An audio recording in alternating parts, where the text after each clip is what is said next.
Hello everyone, welcome to Knowledge Plus. इस video में आज हम लोग 23 जुलाई 2020 के करंट अफेयर को देखने जा रहे हैं, जो कि बेस्ड होगा डिफरेंट न्यूज़पेपर से। तो आइए शुरू करते हैं आज का वीडियो। आज का सबसे पहला न्यूज़ यहाँ पे कि Delhi to hold sero survey every month says Jain. तो वहाँ के जो हेल्थ मिनिस्टर हैं सत्येंद्र जैन, उनके द्वारा कहा गया है कि सीरो सर्वे अब दिल्ली में हर महीने किया जाएगा। जैसा कि आपको पहला पता होगा कि 15 जून के आसपास का सर्वे आया था अभी, है ना।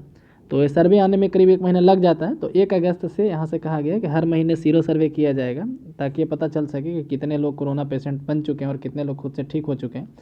कल जैसे इसमें आया था कि 23% लोग जो हैं लगभग, उनमें एंटीबॉडी पाया गया था। एंटीबॉडी तभी डेवलप होता है जब वो कोरोना के प्रति इन्फेक्शन हुए हों पहले कभी। दूसरा न्यूज़ यहाँ पे कि e commerce sites must state country of origin. तो जो ई कॉमर्स साइट है जैसे फ्लिपकार्ट हो गया या फिर अमेजोन हो गया, उनको अपने अब हर एक सामान के ऊपर place of country of origin लिखना पड़ेगा। मतलब कि इसका ऑरिजिन किस कंट्री से हुआ है इस जो प्रोडक्ट है, ताकि लोग यहाँ से आसानी से पहचान सके कि मेड इन इंडिया है या मेड इन चाइना है, मेड इन यूएसए है। ठीक है।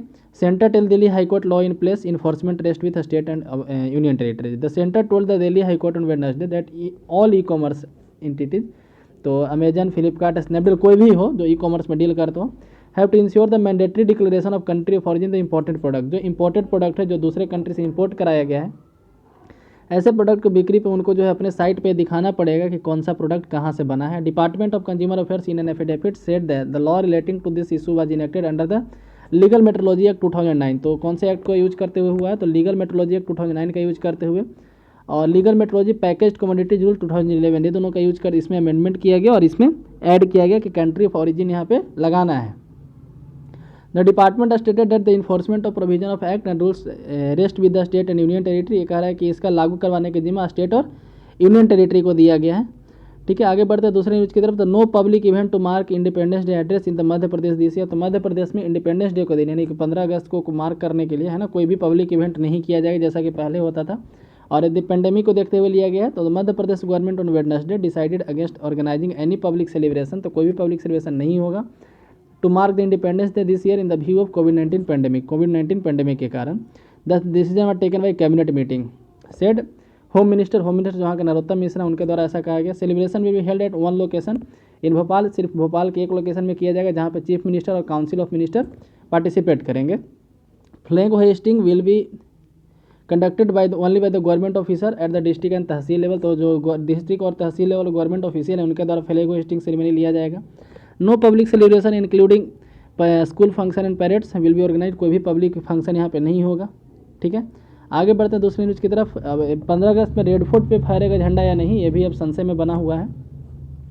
NGT question ministry oil on drilling in national park. क्या करे कि एनजीटी जो है मिनिस्ट्री को क्वेश्चन यहाँ पूछा है ना, मैंने मतलब कि इन्वायरमेंट मिनिस्ट्री से पूछा है कि तेल खनने का, नेशनल पार्क के बीच में तेल खनने का जिम्मेवारी कैसे दिया गया, परमिशन कैसे दिया गया। ठीक है, तो आप एनजीटी के बारे में जान लेते हैं। एनजीटी एक स्टैट्यूटरी बॉडी है जो बनाया गया था 2010 में एनजीटी एक्ट 2010 के तहत। तो एनजीटी एक्ट 2010 के तहत एनजीटी को बनाया गया था। इसका हेडक्वार्टर दिल्ली में है और इसका 4 जगह ब्रांच ऑफिस है। सीबीसीबी से चेन्नई, सीपीसीबी से याद रखिएगा, चेन्नई, पुणे, कोलकाता और भोपाल, 4 जगह इसका ब्रांच ऑफिस है। किसी भी केस को 6 महीने में सॉल्व करता है और इंडिया में जितने भी इन्वायरमेंटल लॉ है सब में डील करता है, लेकिन 2 लॉ को छोड़कर। एक है इंडियन फॉरेस्ट एक्ट 1927 और वाइल्ड लाइफ प्रोटेक्शन एक्ट 1972। ये दोनों लॉ को छोड़ करके सारे एक्ट में डील करता है।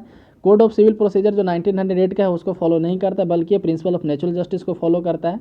और ये आता है ministry of environment, forest and climate change के तहत। याद रखिएगा, ministry of environment, forest and climate change के तहत आता है एनजीटी। ठीक है, तो याद रखिएगा एनजीटी के बारे में इतना कुछ। आगे बढ़ते हैं तो salt loving bacteria turn Lonar lake pink. तो कुछ दिन पहले एक न्यूज आया था कि लोनार लेक जो है पिंक कलर में, वहाँ का पानी पिंक हो चुका है। लोनार लेक कहाँ है, तो ये महाराष्ट्र में पड़ता है, मुंबई से कुछ दूरी पे महाराष्ट्र में है। और इंडिया का क्रेटर लेक है। मतलब ऐसा माना जाता है कि कोई क्रेटर आया था अर्थ पे, जो अर्थ पे गिरने के कारण इतना बड़ा गड्ढा हो गया है। करीब 1.5 किलोमीटर इसका डायमीटर है इसका। The colour of water in the Lonar lake in the Maharashtra Buldhana district turn pink due to large presence of salt loving halo microbes. ठीक है, तो साल्ट लविंग माइक्रोब्स के कारण इसका कलर पिंक हो गया, ऐसा किसी रिपोर्ट का कहना है। एक पुणे बेस्ड रिसर्च इंस्टीट्यूट है उसका ऐसा कहना है। ठीक है, हेलो एकिया और हेलोफिलिक आर्किया इज अ बैक्टीरिया। ठीक है, is a bacteria culture which produce pink pigment. तो जो सॉल्ट लविंग बैक्टीरिया होते हैं वो पिंक पिगमेंट यहाँ पे प्रोड्यूस करते हैं। And found in water saturated with salt. और ऐसे पानी में पाए जाते हैं जिसमें सॉल्ट का सेचुरेशन काफ़ी ज़्यादा हो। ये कहना है डॉक्टर प्रशांत का, जो डायरेक्टर है अघरकर रिसर्च इंस्टीट्यूट पुणे में जो बेस्ड है।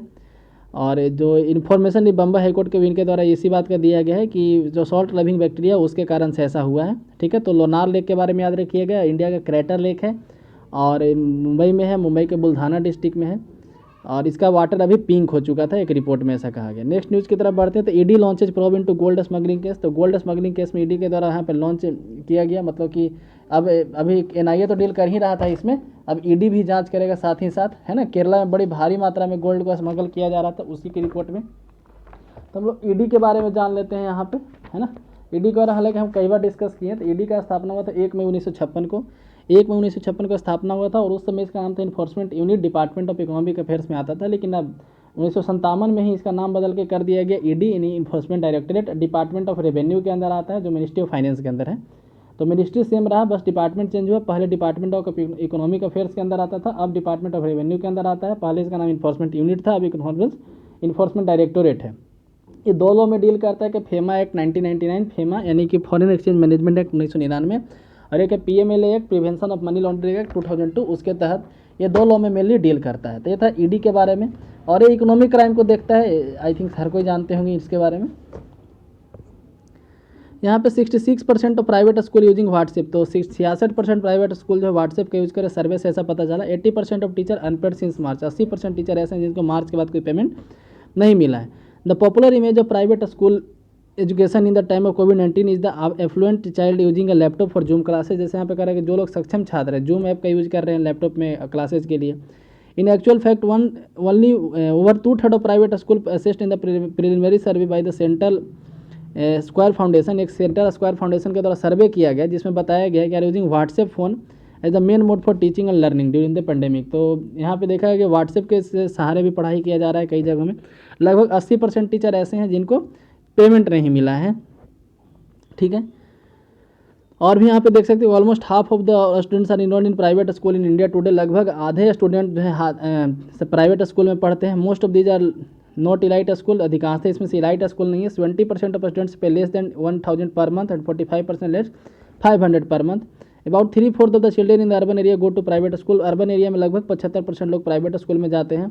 ये भी कहा CSF का कहना है। Given that many low income parents wait until March April at the time of the year end examination to pay annual fee for the previous year. The lockdown mean that more than half of the school owners surveyed that uncollected fee ranging from 4 lakh to 4.8 crore. तो क्या जैसा कहा जा रहा है कि होता क्या है कि मार्च के आसपास पुराना जो फी है पिछले साल का वो दिया जाता है कई पेरेंट्स के द्वारा, लेकिन मार्च में लॉकडाउन हो गया तो पिछले साल का भी फी नहीं मिला स्कूल को, इसलिए पेमेंट नहीं दे पा रहे और इस साल का तो मिला ही नहीं है ना। तो एक सर्वे है, याद रखिएगा। यहाँ पे चीफ इकोनॉमिक एडवाइजर जो हमारे हैं कृष्णमूर्ति सुब्रमण्यम। ठीक है, तो हमारे याद रखिए कि हमारे चीफ इकोनॉमिक एडवाइजर कौन है, मुख्य आर्थिक सलाहकार चीफ इकोनॉमिक एडवाइजर, उनका नाम है कृष्णमूर्ति सुब्रमण्यम। तो इनके द्वारा कहा गया कि अब जो फाइनल पुश दिया जाएगा इकोनॉमी में, मतलब कि इकोनॉमी जैसा चल रहा है चलने दिया जाएगा, अब इकोनॉमी में सुधार नहीं किया जाएगा, क्योंकि यहाँ पे हर सुधार करके देख लिया गया, रेपो रेट घटाया गया और भी सब कुछ करके देख लिया गया, इकोनॉमी नहीं सुधर रहा है। तो जो हमें इकोनॉमिक एडवाइजर जो हमारे, उनका कहना है कि अब फाइनल पुश दिया जाएगा वैक्सीन आने के बाद, जो भी इकोनॉमी में अब सुधार किया जाएगा, है ना, भले इंटरेस्ट रेट घटाया जाए बढ़ाया जाए, जो भी वहाँ पे किया जाएगा RBI के द्वारा या फिर सरकार के द्वारा, अब वो वैक्सीन आने के बाद किया जाएगा। तो यहाँ पे बस याद रखिएगा इनके बारे में कि CA हमारे कौन है, chief economic adviser Krishnamurthy Subramanian. आगे बढ़ते तो 24% Rajya Sabha member face criminal cases. तो 24% राज्यसभा मेंबर हमारे यहाँ ऐसे हैं जिनके ऊपर क्रिमिनल केस है न किसी तरह के। ADR एक संस्था है, एक NGO है, बोल सकते हैं एसोसिएशन ऑफ डेमोक्रेटिक रिफॉर्म्स, उसका नाम है, पूरा नाम है। तो उसी के द्वारा ऐसा पाया गया कि 89% of declared asset estimated over 1 crore. लगभग 89% सांसद ऐसे हैं जिसका 1 करोड़ से ज़्यादा का संपत्ति है। तो about a quarter of the sitting Rajya Sabha members have declared criminal cases against themselves. लगभग 25% लोग हैं ना, लगभग 25% लोग ऐसे हैं जो अपने खिलाफ क्रिमिनल केस डिक्लेयर कर चुके हैं। कहने का मतलब कि वो अपने एफिडेविट में लिखे हैं कि हाँ मेरे खिलाफ क्रिमिनल केस है। According to analysis of the self sworn affidavit by the Association for Democratic Reform, ADR एक NGO है। With 3 seats vacant and Kerala MP KK Ragesh affidavit being unavailable, कह रहा है कि 3 सीट वैकेंट है और 1 सीट अनअवेलेबल है, उसका report. The ADR report said that an analysis of 229 of 223 Rajya Sabha seat, तो 229 सांसदों का यहाँ पे एनालिसिस किया गया है, represent the state and union territory, so that 54 MP, इसमें दिखाया है कि 54 MP और 24%, यदि परसेंटेज में देखा तो 24% अब डिक्लेयर्ड क्रिमिनल केसेज। तो 24% लोग ऐसे हैं जिनके खिलाफ क्रिमिनल केसेज है। Out of 229 MP which include the newly elected representatives taking the oath on Wednesday, 28 और 12% of declared serious criminal case. इसमें 12% तो ऐसे हैं जिनके सीरियस क्रिमिनल केसेज हैं। The report stated at 14 of the 77 MP, 77 MP हैं BJP की, जिसमें से 14 एंड 8 ऑफ द 40 कांग्रेस की तरफ से 40 MP, उसमें से 8 है डिक्लेयर्ड क्रिमिनल केसेज, है ना। तो 77 में से 14 और 40 में से 8 लगभग बराबर ही हैं दोनों, है ना, लगभग 20% के दोनों हैं। तो यहाँ पे क्रिमिनल केसेज हैं। The ADR analysis founded 3 of the 229 MP और 89% of total analysed had declared asset over 1 crore. तो 229 में से 203 MP ऐसे थे जिनका एनालिसिस मतलब कि जिनका एसेट 1 करोड़ से ज़्यादा था, including 90% of the BJP MP। तो इसमें 90% BJP MP, 93% कांग्रेस MP, मतलब कांग्रेस के जितने MP उसका 93%, BJP के जितने MP उसके 90%, और AIDMK जो साउथ की पार्टी है उसके 100% MP, मतलब सारे MP, और तृणमूल कांग्रेस जो ममता बनर्जी की पार्टी है उसके 70% MP, है ना, 69% यहाँ पे। इतने लोग करोड़पति हैं, मतलब 1 करोड़ से ज़्यादा है। हाईएस्ट डिक्लेरेशन एसेट की बात किया जाए तो जनता दल यूनाइटेड जो नीतीश कुमार की पार्टी है फ्रॉम बिहार, महेंद्र प्रसाद है highest declared asset of 4078 crore. तो महेंद्र प्रसाद जो हैं जेडीयू की तरफ से MP है, उनका 4078 करोड़ का संपत्ति है। Followed by YRCP MP from Andhra Pradesh. Andhra Pradesh से एक MP है YSR कांग्रेस पार्टी के, जो वहाँ की अभी रूलिंग पार्टी है। तो फ्रॉम आंध्र प्रदेश अला अयोध्या रामी रेड्डी, उनका नाम है अला अयोध्या रामी रेड्डी, उनका एसेट जो है 2577 करोड़ का है। वहीं समाजवादी पार्टी के MP उत्तर प्रदेश से हैं जया बच्चन, जो अमिताभ बच्चन की वाइफ हैं, ठीक है, उनका 1001 करोड़ का संपत्ति है। The ADR report said BJP MP from Manipur Maharaja Sanajaoba Leishemba declared 5.4 एक एसेट। तो ये महाराजा हैं, है ना, मतलब कि पहले मणिपुर के महाराजा थे। इनका द्वारा 5.48 लाख का एसेट है, जो सबसे कम है MP में देखा जाए तो सबसे कम संपत्ति है। फॉलोड बाई आम आदमी पार्टी MP दिल्ली के जो संजय सिंह है, उनका डिक्लेयर्ड संपत्ति 6 लाख का है। और BJP के MP हैं झारखंड से समीर ओरांव, उनका 18 लाख का संपत्ति यहाँ पे आप देख सकते हैं। तो नीचे से टॉप 3 में ये लोग हैं। तो ये था ADR का रिपोर्ट था। आप यहाँ पे देखिए, यहाँ पे ग्राफ के मेंबर माध्यम से भी समझाया गया है कि 14 of the 77 BJP MP in the Rajya Sabha had criminal cases against them according to the analysis of the Association of Democratic reforms.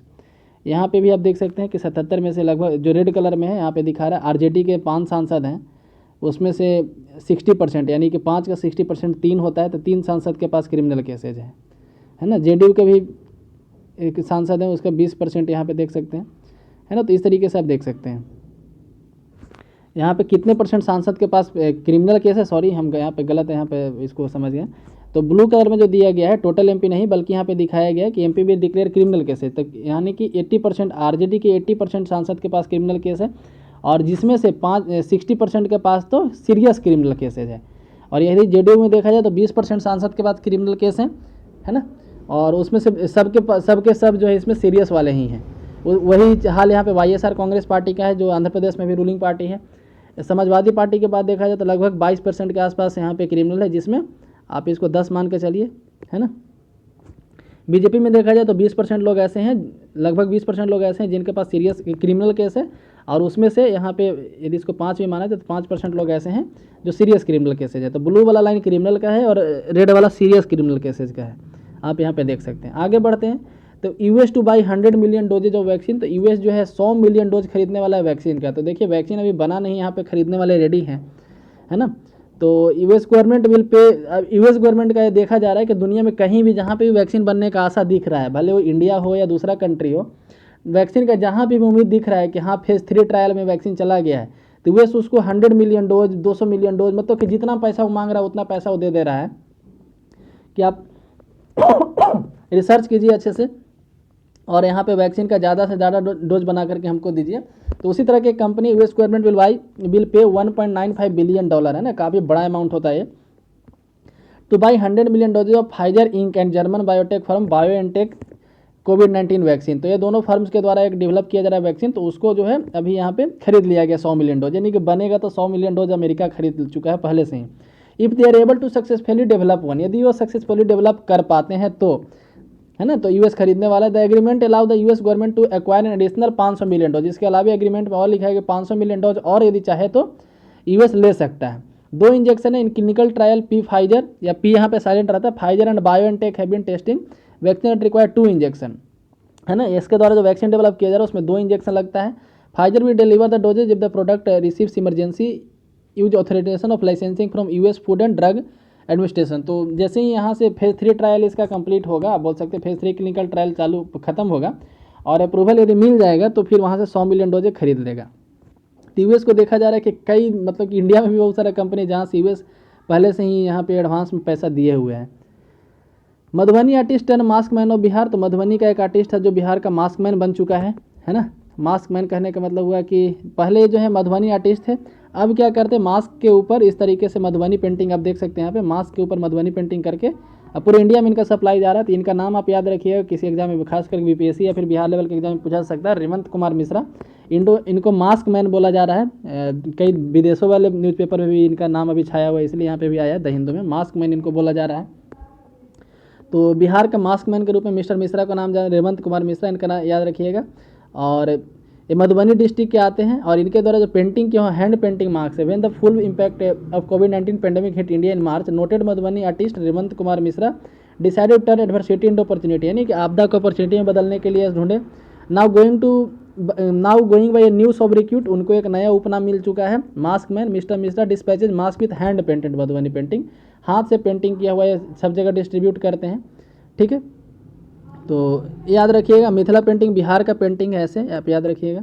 Next rakhi request, तो एक्चुअली यहाँ पे एक पॉलिटिकल न्यूज जैसे यहाँ पे दिखाया गया कि बीजेपी के एक एमपी जनरल सेक्रेटरी हैं छत्तीसगढ़ के, वहाँ के सीएम को भेजे हैं, एक राखी भेजे हैं कहते हुए कि हम रक्षाबंधन पे आपसे उम्मीद करते हैं कुछ गिफ्ट, कि आप जब इलेक्शन हुआ था तो उस समय आप यहाँ पे वादा किए थे कि महिलाओं की सुरक्षा के लिए हम काम करेंगे, लेकिन ऐसा कुछ हुआ नहीं है। और पेंडेमिक के समय महिलाएं काफ़ी ज़्यादा यहाँ पे बुरी स्थिति में है ना, उनका सिचुएशन और ख़राब हो चुका है। और जब शराब का दुकान खोल दिया गया, बेवरेज शॉप और लीकर शॉप खोल दिया गया है, तो इससे सिचुएशन और ख़राब हो चुका है। तो बीजेपी के जो राज्यसभा एमपी हैं उनका नाम आई थिंक यहाँ पे दिया हुआ था, सरोज पांडे है ना, तो उनके द्वारा राखी भेजा गया, भूपेश बघेल जो वहाँ के सीएम हैं उनको।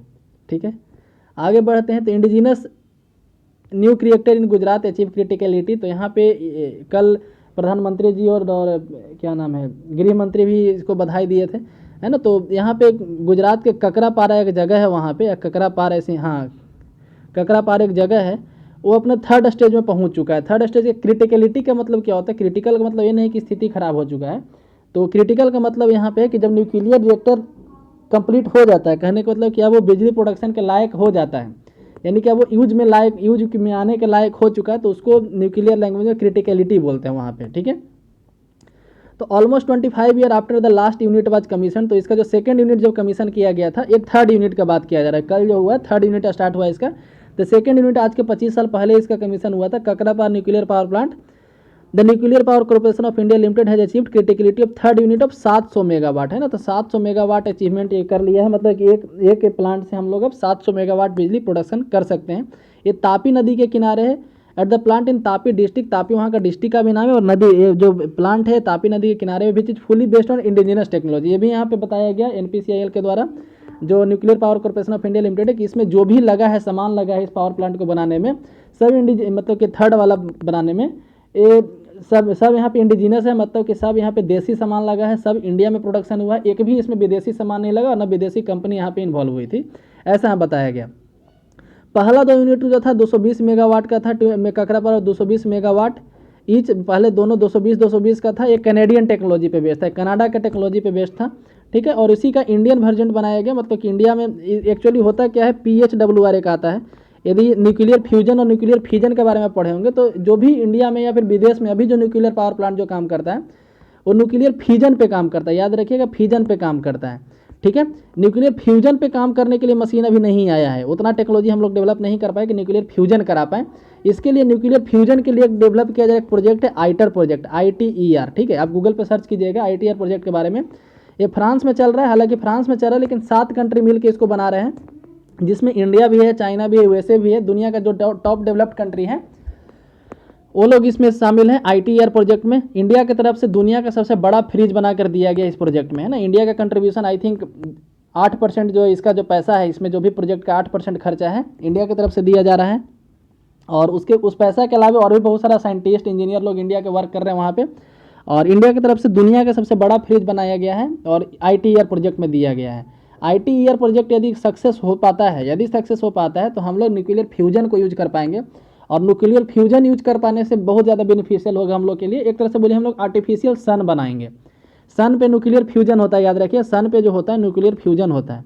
यानी न्यूक्लियर फ्यूजन यदि आदमी करना सीख गया है ना बड़े स्केल पे, तो हम लोग आर्टिफिशियल सन बना सकते हैं। ऐसे समझिए कि आर्टिफिशियल एक सूरज हम लोग बना देंगे यदि ITER प्रोजेक्ट जो है सक्सेस हो गया। तो आप इसके बारे में डिटेल में पढ़ सकते हैं गूगल पे, यदि न्यूज़पेपर में कभी आएगा तो हम डिटेल में डिस्कस कर देंगे, है ना। और ये ज़रूर देखिएगा कि दुनिया का सबसे बड़ा फ्रिज किस तरह का है, इंडिया के द्वारा दिया गया है। तो हम लोग वापस अपने टॉपिक पे आते हैं कि ये सब जो भी अभी प्रोजेक्ट चलता है न्यूक्लियर प्रोजेक्ट, न्यूक्लियर फ्यूजन पे चलता है, याद रखिए न्यूक्लियर फ्यूजन पे चलता है।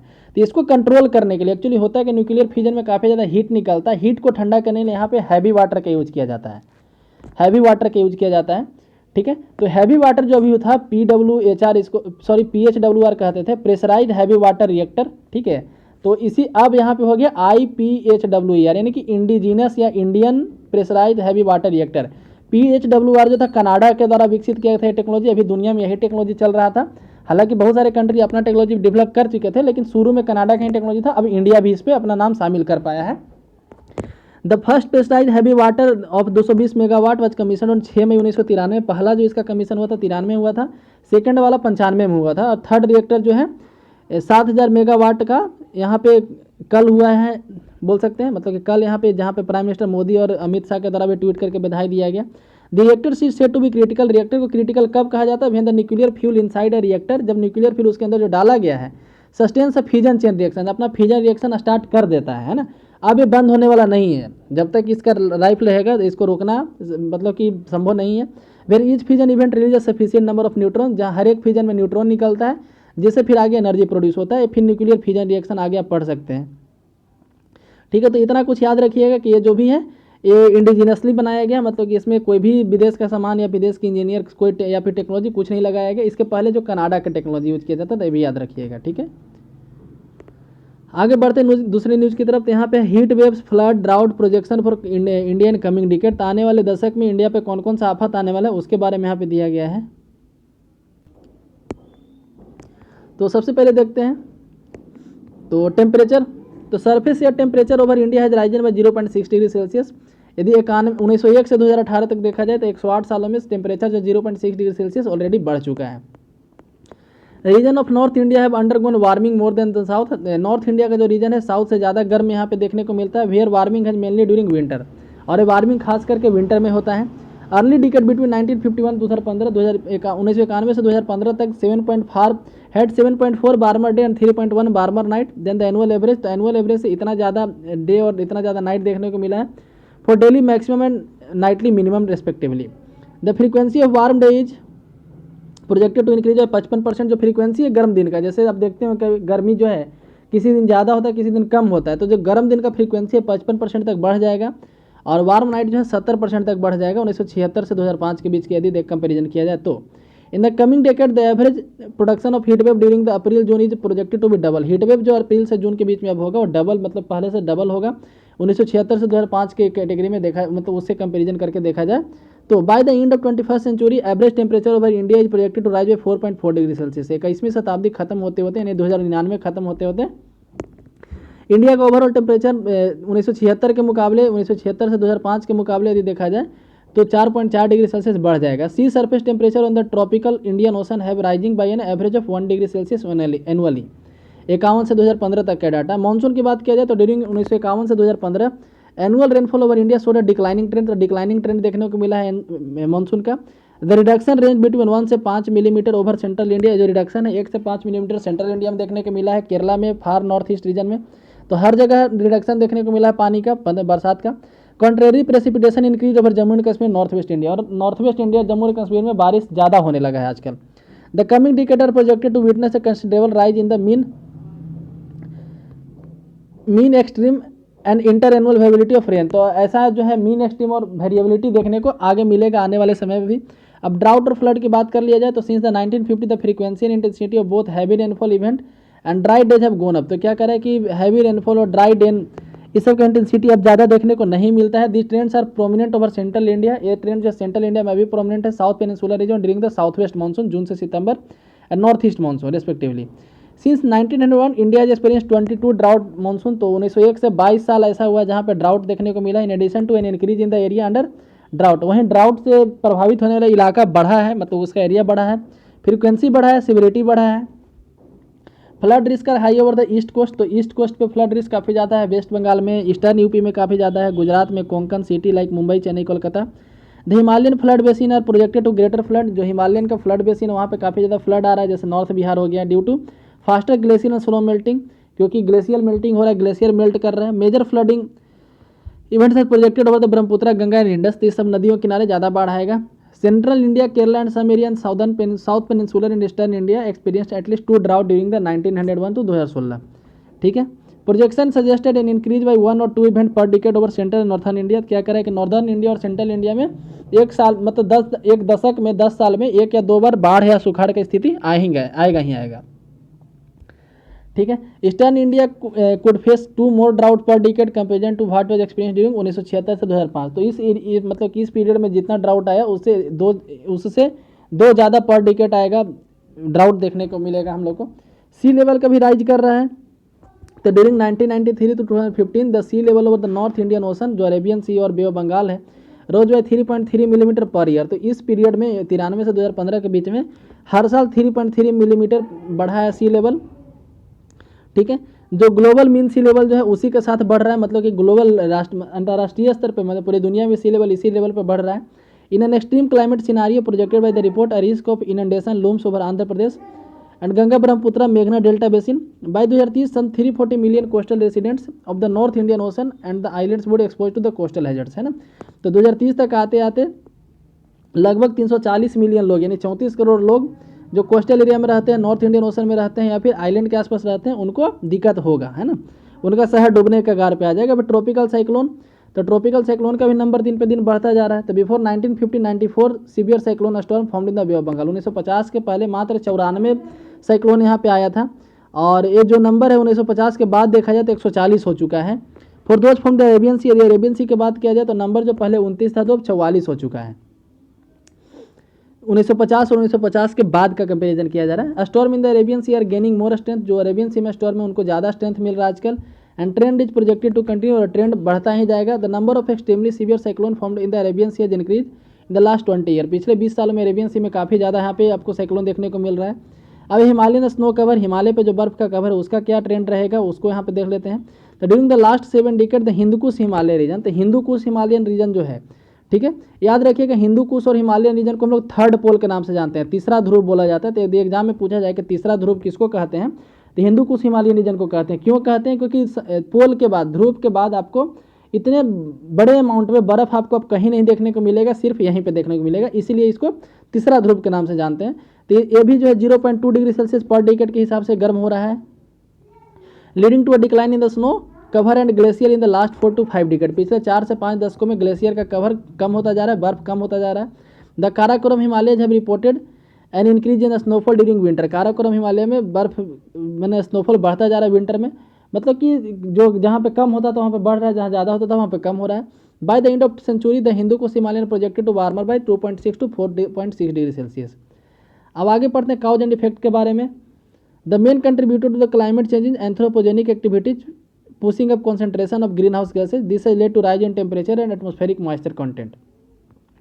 इसका काउज क्या है, कारण क्या है और इफेक्ट क्या होगा, तो वही यहाँ पे दिया the main contributor the climate change is anthropogenic, आदमी मतलब कि मैनुअल एक्टिविटी के कारण जो कुछ भी हो रहा है ना, pushing up concentration of greenhouse gases, this has led to rise in temperature. The higher concentration of water vapour का ज़्यादा concentration in turn to lead the intense rainfall, जिसके कारण से रेनफॉल किसी किसी एरिया में बढ़ता जा रहा है। Heating led to vaporisation, heating के कारण वेपराइजेशन बढ़ रहा है, which is directly link to decreasing soil moisture, जिसके कारण सॉइल मॉइस्चर कम होता जा रहा है और ड्राउट आ रहा है।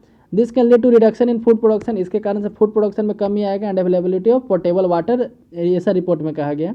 Rising sea level would make India big cities vulnerable, India के जो बड़े शहर समुद्र किनारे हैं वो वल्नरेबल स्थिति में पहुंच सकते हैं समुद्र का स्तर बढ़ने से, है ना, कोस्टल एरिया हमारा डूब सकता है। तो ये था आज के न्यू डिस्कशन में। यदि वीडियो पसंद है तो लाइक करें, चैनल को सब्सक्राइब करें। धन्यवाद।